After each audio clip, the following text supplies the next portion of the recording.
हाल ही में नेपाल एक बड़े राजनीतिक संकट से गुजरा, जब जेन जी युवाओं के नेतृत्व में भ्रष्टाचार, बेरोजगारी और सोशल मीडिया प्रतिबंध के खिलाफ हिंसक प्रदर्शन भड़क उठे। यह विद्रोह केवल एक आंदोलन नहीं था, बल्कि दशकों पुरानी निराशा का विस्फोट था, जिसने प्रधानमंत्री केपी शर्मा ओली को इस्तीफा देने पर मजबूर कर दिया। 12 सितंबर को पूर्व चीफ जस्टिस सुशीला कार्की ने अंतरिम प्रधानमंत्री के रूप में शपथ ली, जो लोकतांत्रिक संघर्ष की प्रतीक बनी। यह घटना नेपाल के इतिहास में बार बार दोहराए जाने वाले पैटर्न को दर्शाती है: क्रांति का वादा, हिंसा का दौर और अधूरी उम्मीदें। नेपाल का इतिहास विद्रोहों से भरा पड़ा है। 1768 में पृथ्वी नारायण शाह द्वारा गोरखा साम्राज्य की स्थापना से लेकर 2008 में राजतंत्र की समाप्ति तक देश ने कई उथल पुथल देखी।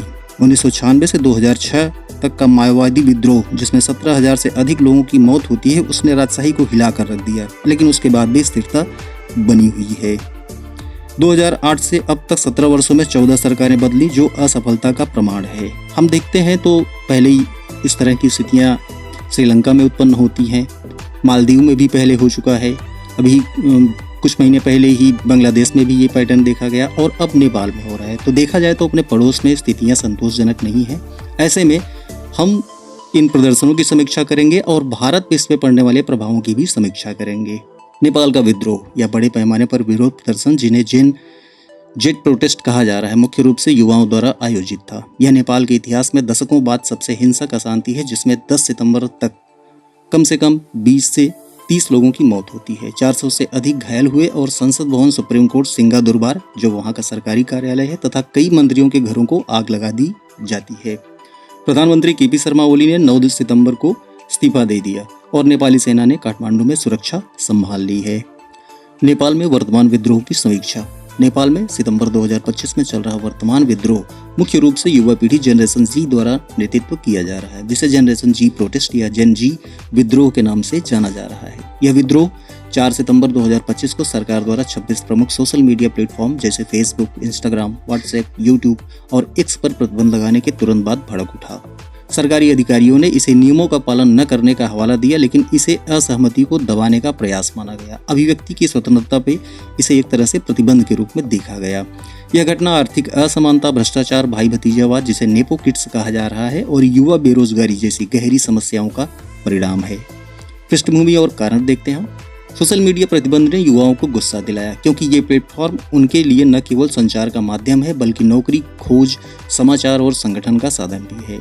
नेपाल में 90% आबादी इंटरनेट का उपयोग करती है और 2 मिलियन से अधिक नेपाली विदेशों में काम करते हैं, जिनके लिए ऐप्स परिवार से जुड़ने का तरीका है। प्रतिबंध ने पर्यटन उद्योग को भी प्रभावित किया, जो नेपाल की अर्थव्यवस्था का महत्वपूर्ण हिस्सा है।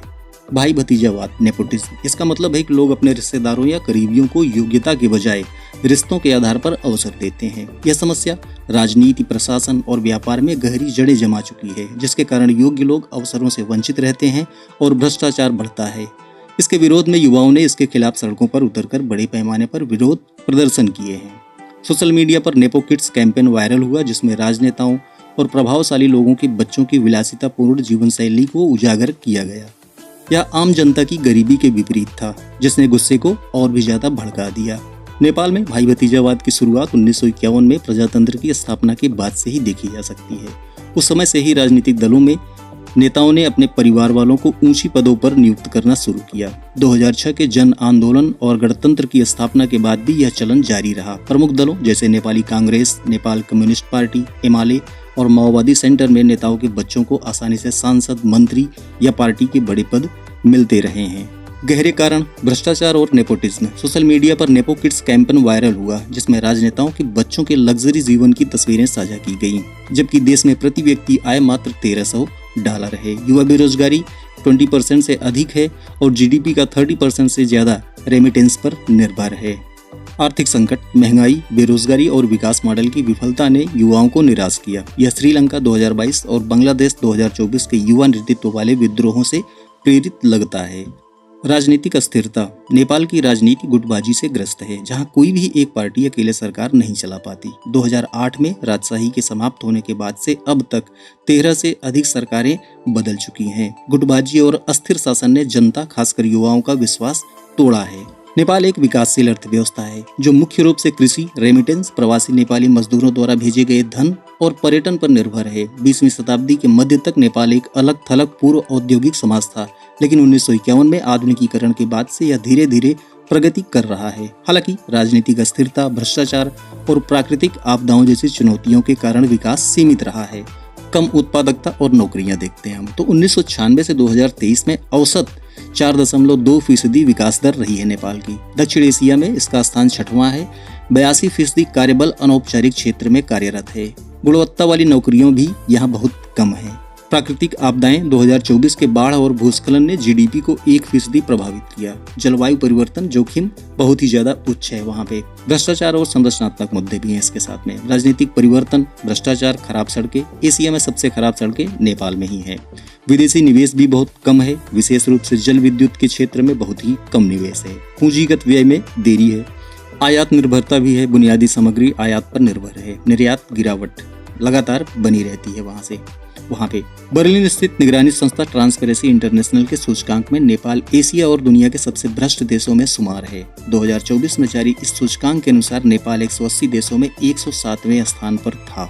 नेपाल के युवा बड़ी संख्या में बेहतर अवसर की तलाश में विदेश जा रहे हैं। 2021 की जनगणना के अनुसार लगभग 30 लाख नेपाली विदेश में रहते हैं। लाखों नेपाली पड़ोसी देश भारत के छोटे बड़े शहरों में रहकर काम करते हैं। हमारे देश में दोनों देशों के बीच खुली सीमा है, हमारे और नेपाल के बीच में। इसके अलावा यह मध्य पूर्व, मलेशिया, दक्षिण कोरिया और जापान में काम करते हैं। यूरोप नेपाली श्रमिकों के लिए एक नए केंद्र के रूप में उभरा है। नेपाल से न केवल श्रमिक बल्कि हजारों छात्र भी बेहतर आर्थिक और शिक्षा के अवसरों और सुविधाओं की कमी के कारण ऑस्ट्रेलिया, न्यूजीलैंड, यूनाइटेड किंगडम और अमेरिका जा रहे हैं। नेपाल में ज्यादा उद्योग नहीं है और विदेशी निवेश आकर्षित करने का सरकारी प्रयास भी बहुत उत्साहजनक नहीं दिखाई देता। नेपाल की मौजूदा नौकरशाही में बड़े निवेशकों के लिए काम करना मुश्किल है। राजनीतिक अस्थिरता के कारण देश के प्रमुख सरकारी पदों पर बार बार बदलाव हो रहे हैं। ये निवेशकों के लिहाज से एक बेहतर स्थिति नहीं है। देश में ज्यादा सैलरी वाली नौकरियां देने वाले उद्योग कम हैं। ऐसे में नेपाली युवा विदेश का रुख कर रहे हैं, जहां उन्हें बेहतर नौकरी और सैलरी मिलने की उम्मीद है। नेपाल में उच्च शिक्षा के लिए पर्याप्त विश्वविद्यालय और शैक्षणिक संस्थान तो हैं, लेकिन यहाँ हो रही राजनीति के कारण मध्यम वर्ग के छात्र सिडनी, वेलिंगटन या फिर लंदन जाने के लिए मजबूर हुए हैं। जो युवा नेपो किड्स नेपाल में रह गए हैं, वे पारंपरिक रूप से नए और पुराने राजनीतिक दलों में शामिल होते रहे हैं। ऐसे युवाओं को आकर्षक ठेकों या फिर सरकारी कार्यालयों में राजनीतिक नियुक्तियों के रूप में पदों से नवाजा गया है। यही बात जेनजी के सदस्यों को अच्छी नहीं लगी, जो अपने मोबाइल या कंप्यूटर स्क्रीन पर कहीं बेहतर और समृद्ध दुनिया की तस्वीरें देखते हुए बड़े हुए हैं। इसके बाद हिंसा भड़क जाती है। घटनाक्रम 8 सितंबर 2025। काठमांडू और अन्य शहरों जैसे पोखरा, इटहरी में शांतिपूर्ण प्रदर्शन शुरू हुए। हजारों युवा कई स्कूल कॉलेज यूनिफॉर्म में संसद भवन की ओर बढ़ने लगे। पुलिस ने रबर बुलेट, आंसू गैस और लाइव गोलीबारी की, जिसमें कम से कम 19 लोग मारे जाते हैं। ज्यादातर युवा कुछ सिर और छाती में गोली लगने से मृत पाए गए।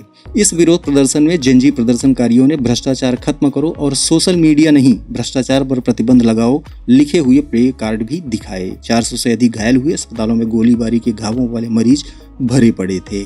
9 सितंबर 2025 का दिन आता है। हिंसा और भी ज्यादा भड़क जाती है। प्रदर्शनकारियों ने संसद भवन, सुप्रीम कोर्ट, सिंघा दरबार, सरकारी कार्यालय, राष्ट्रपति भवन और कई मंत्रियों के घरों में आग लगा दी। पूर्व प्रधानमंत्री केपी शर्मा ओली का घर जलाया गया और उनकी पत्नी रवि लक्ष्मी चित्रकार की जलने से मौत हो जाती है। कम से कम 3 और मौतें हुई। कुल मिला के 22 लोगों की मृत्यु बताई जाती है। बड़े पैमाने पर विरोध प्रदर्शन हुए और देखते ही देखते ये पूरे देश में फैल गया। प्रदर्शनकारियों ने नेपाल के कई दिग्गज नेताओं को भ्रष्ट बताते हुए उनके घरों पर हमला कर दिया और आग लगा दी। कर्फ्यू लगाया गया, लेकिन प्रदर्शनकारियों ने इसे तोड़ा। त्रिभुवन अंतर्राष्ट्रीय हवाई अड्डा बंद हो गया। उड़ानें रद्द हो जाती हैं। सेना ने उसके बाद सुरक्षा संभाली। अब 10 सितंबर का दिन आता है। ओली ने इस्तीफा दे दिया और राष्ट्रपति रामचंद्र पौडेल ने इसे स्वीकार किया। ओली को अंतरिम सरकार का प्रमुख बनाया गया, लेकिन उनकी शक्ति सीमित है। गृह मंत्री रमेश लेखक और संचार मंत्री पृथ्वी सुब्बा गुरुंग ने नैतिक आधार पर इस्तीफा दे दिया। सेना ने सड़कों पर तैनाती बढ़ा दी उसके बाद, लेकिन प्रदर्शन फिर भी जारी रहे। मौतों की संख्या 22 से 30 तक पहुंच जाती है और 300 से अधिक घायल। हवाई अड्डा सुबह फिर से खोला, लेकिन स्थिति अस्थिर बनी हुई थी।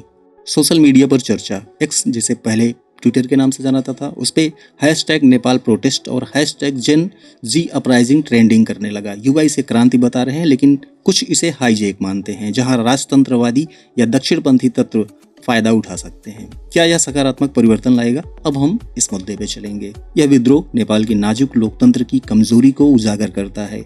युवाओं की भागीदारी 13 से 28 वर्ष सकारात्मक है, जो दक्षिण एशिया में युवा नेतृत्व वाले आंदोलनों की श्रृंखला को दर्शाती है। लेकिन हिंसा, आगजनी, मौतें चिंताजनक है और यह आर्थिक रूप से कमजोर देश को और अस्थिर कर सकता है। ओली का इस्तीफा एक जीत लगता है, लेकिन संसद के विघटन या अंतरिम सरकार की मांगे जारी हैं।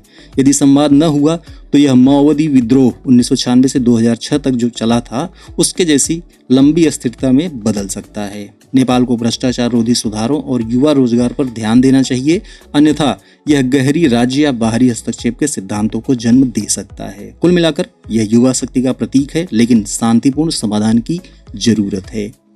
वर्तमान स्थिति, अंतरिम प्रधानमंत्री की नियुक्ति होती है। उसके बाद पूर्व मुख्य न्यायाधीश सुशीला कार्की को अंतरिम प्रधानमंत्री बनाया गया है। वह नेपाल की पहली महिला पीएम है।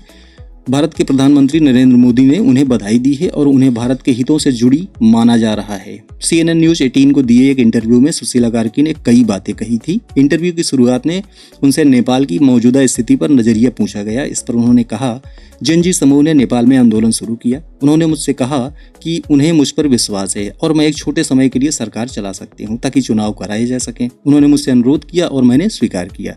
कार्की ने आगे कहा कि मेरा पहला ध्यान उन लड़कों और लड़कियों पर होगा जो आंदोलन में मारे गए। हमें उनके लिए और उनके परिवारों के लिए कुछ करना होगा जो गहरे दुख में हैं। उन्होंने स्पष्ट किया कि आंदोलन की पहली मांग प्रधानमंत्री का इस्तीफा थी, जो पूरी हो गई है। अब अगली मांग देश के भ्रष्टाचार हटाने की है।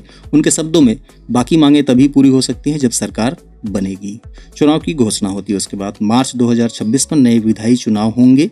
इसमें हाउस ऑफ रिप्रेजेंटेटिव्स की 275 सीटें दांव पर होंगी। अब हम देखते हैं कौन है सुशीला कार्की। नेपाल के सुप्रीम कोर्ट की वेबसाइट पर दी गई जानकारी के अनुसार सुशीला कार्की का जन्म 7 जून 1952 को नेपाल के विराटनगर में हुआ था। इंडियन एक्सप्रेस की रिपोर्ट के मुताबिक उन्होंने 1972 में विराटनगर से स्नातक किया। 1975 में उन्होंने बनारस हिंदू विश्वविद्यालय BHU से राजनीति विज्ञान में स्नातकोत्तर डिग्री हासिल की और 1978 में त्रिभुवन विश्वविद्यालय से कानून की पढ़ाई पूरी की। इंडियन एक्सप्रेस की रिपोर्ट ये भी बताती है कि 1979 में उन्होंने विराटनगर में वकालत की शुरुआत की। इसी दौरान 1985 में धरान के महेंद्र मल्टीपल कैंपस में वे सहायक अध्यापिका के रूप में भी कार्य करती रहीं। उनकी न्यायिक यात्रा का अहम पड़ाव 2009 में आया, जब उन्हें सुप्रीम कोर्ट में अस्थायी न्यायाधीश नियुक्त किया गया। 2010 में वे अस्थायी न्यायाधीश बनी।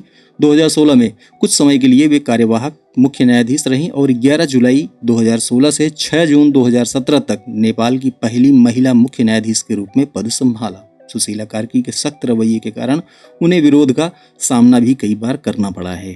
अब हम देखते हैं भारत के लिए सबक क्या है इससे। सबक इसलिए मैं कह रहा हूँ कि पहले मालदीव में स्थितियाँ इस तरह से उत्पन्न होती हैं, उसके बाद श्रीलंका में होती हैं, फिर उसके बाद बांग्लादेश में होती हैं और अब नेपाल में। हमारे जितने पड़ोसी हैं, हर जगह स्थितियाँ उथल पुथल हैं, अशांति वहाँ पे फैली हुई है।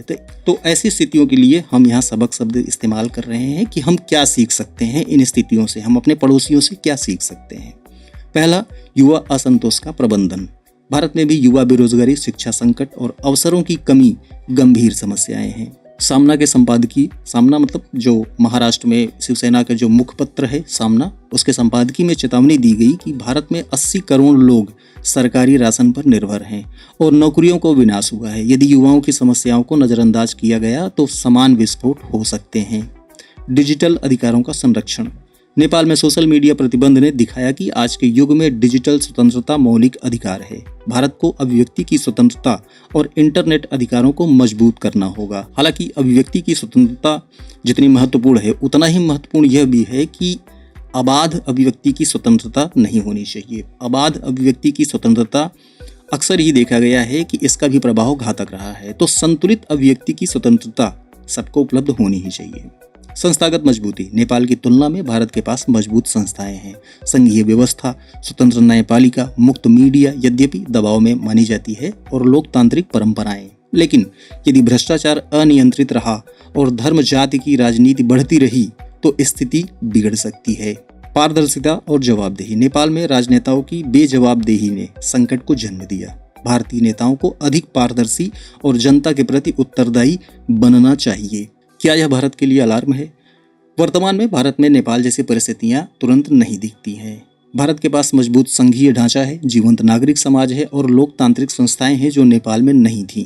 भारत का युवा भी हाल के आंदोलनों में सरकार बदलने के बजाय विशिष्ट मुद्दों पर केंद्रित रहा है। इसमें कोई दो राय नहीं है कि भारत की जो जनता है वो इतनी जागरूक है, अपने लोकतंत्र को लेकर के इतनी जागरूक है कि इस तरह के उपद्रव की यहाँ कल्पना नहीं की जा सकती। फिर भी हमें इससे सीख लेनी चाहिए। दीर्घकालिक चिंताएं क्या है?